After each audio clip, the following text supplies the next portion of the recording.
Hello ladies and gentlemen, and welcome back to Alpha Born. I thought I'd surprise you with a quick mini video before tomorrow's base tour. So what this video basically is a new sort of sky tower or cage turret tower. Where is that Reaper going? Blooper! This video is going to be a kind of new sky tower, new cage turret tower type design, which, looking at my past videos, you guys have shown me that not only do you really like the big builds that are achievable on Official, you also don't really like me holding back, and generally I do try to hold back sometimes to make it a little easier for you. So for example, my Titan killing sky tower video did very well, but the main thing a lot of people mentioned about that is that it needs tech turrets, even though I withheld them for you guys on Official. The other complaint of this base spot, which is triple waterfall, is that any tower down below can quite easily be wrath raided. So subscribe if you haven't already, but this new tower is built around the idea of wrath raiding, and it's basically my sky tower video on steroids. Let's get into it.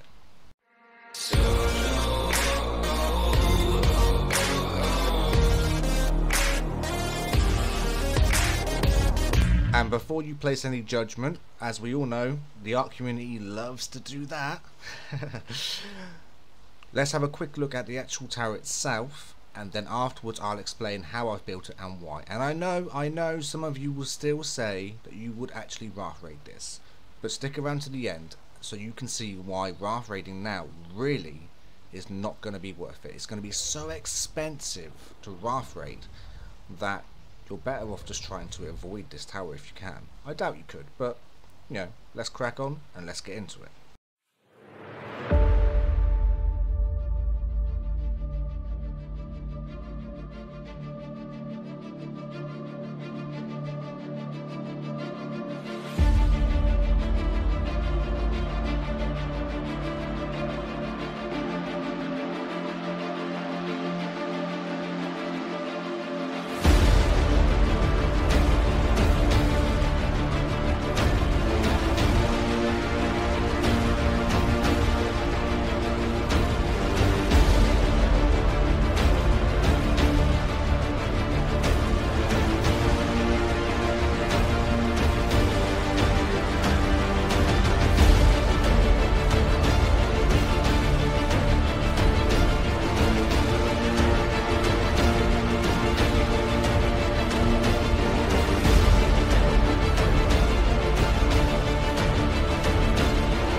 Okay guys, so as you can see, I've kind of combined my cage build, which a lot of you guys loved, and then my sky tower. I've done it a bit different, and there's more to this tower than meets the eye. So first things first that you guys are gonna want to know, these 3 rows of turrets are actually 98 turrets.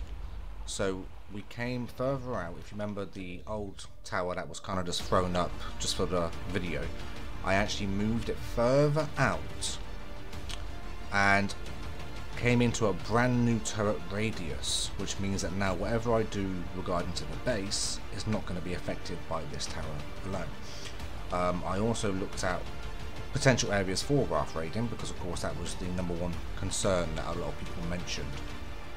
And I'm still going to be doing more defenses in the water here. I'm going to be doing a lot of vault dropping in the water and spam and things like that, just to make it so putting a raft in the water is going to be extremely difficult. And if it isn't too difficult, then it's going to be pointless. So, got 98 towers. Then, the next thing is I actually built up high enough that, again, I went out of the bottom turret radius and created a brand new turret radius up here. So there's another 80 turrets up here, I believe, or there's probably about 50 turrets up here. But essentially what I did is I built up to the top and placed down some new turrets in a new radius, and then I dropped down a couple rows and placed the second row. So this second row is connected in a sense to the top row of turrets, but not enough that turrets won't work anymore. I believe I'm about 110, so there's only 10 into the red, which should still work. Then for extra turrets, or for extra defences on top of the turrets, I've added velas on turret mode, and of course on high and aggressive. I've added some reapers. Reapers can take down flyers very well, however, kinda need to either keep them bear trapped or expect them to walk off every now and then, especially if they see another dino. So I only have these on attacking target, and then usually if a velo shoots, all the other dinos on attacking target will also help that dino and shoot with it. A full cage again, because as like I said, my last video guys, you seem to really like the cage builds these days. Oh, the velos are doing their job already. A Dodic. Oh, I'm so safe now. Yes, thank God. Okay, so let's move into the actual building of this. Now, like I said, you guys, you seem to prefer it when I don't hold back. So for this build, I really have not held back. It's a lot more complicated than what it looks right now. I know, again, some of you guys who like to raft raid are going to be thinking going through just 2 rows of vaults is not an issue. It'd be an issue when you realise no matter what angle you come at, you're actually going to be going through over 100 vaults. And I'll explain that in a minute. So coming through here, as you can see, 2 rows of vaults, and that is all around, so there's no way you can swim through, or there's no way that you can actually just drive up to an important structure. This entire tower is also built on 1 snap point again. As you guys know, I'm a big fan of doing 1 snap point. It gives me a lot more options to use my resources. If you do decide to blow through 2 rows of vaults, you then have to come through some pillars. Again, these are not too important. As long as 1 pillar on this row lasts, then the tower will last. So again, you're going to come through that. Then you're going to come through a 2nd row of vaults, another row of pillars. Again, same snap point, but as long as there's 1 pillar on this row, then it's really not going to matter too much. Again, a 3rd row of vaults, another row of pillars. Now this is getting a bit more important now. As long as there's 2 of these pillars on this row, then the hatch frames and everything stays standing. So again, as you get closer to the more important structures, you are upping the risk, of course. After that, of course, you now come to the main vault defense, but this is where your raft raid is just going to cost you your entire life, basically. I put 7 vaults in a stack, and I did that on every single vault on the base. And then the 2nd row has 7 vaults in a stack along the base, and the 3rd row has a stack of 7 along the base. Let me just give you a little bit of maths just on the first 3 rows. 7, 14, 21. 21 volts, not including all the others that I've done that are also multi-stacked. I don't remember the exact numbers for all of them, but they're all around 5 to 7 each. So 1 row has 7, 14, 21, 28, 35, 42. So the bottom row is 42, the 2nd row is 42, the 3rd row is 42, the 4th row I assume is 42. Just in this 1 column alone, I calculate there to be about 180 volts. Now, bear in mind, like I said, you've already gone through 2 rows of volts and another row and another row. Now you come up to 180 volts. Now, how much resource and how much C4 is that gonna cost? Just to take out 1 tower? No, I don't think that's going to be worth it, to be honest. And even if you did try it, you will lose all your resources before getting anywhere near my base. On the next one, and probably the only real complaint that I have, or that you guys can give, is this particular large tower wall. But the outside walls that you can see right now, that is just armor. They have no importance to the snap point whatsoever.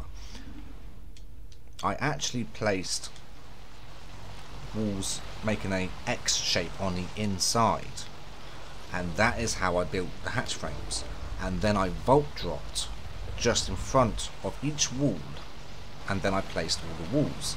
So that means if someone was to try and cannon raid, or if someone was to try and take out the center of this neck, or the center of this tower, you first have to go through 1 wall, then a vault, then destroy the 4 walls on the inside, not to mention all the vaults dropping down every time you destroy a vault.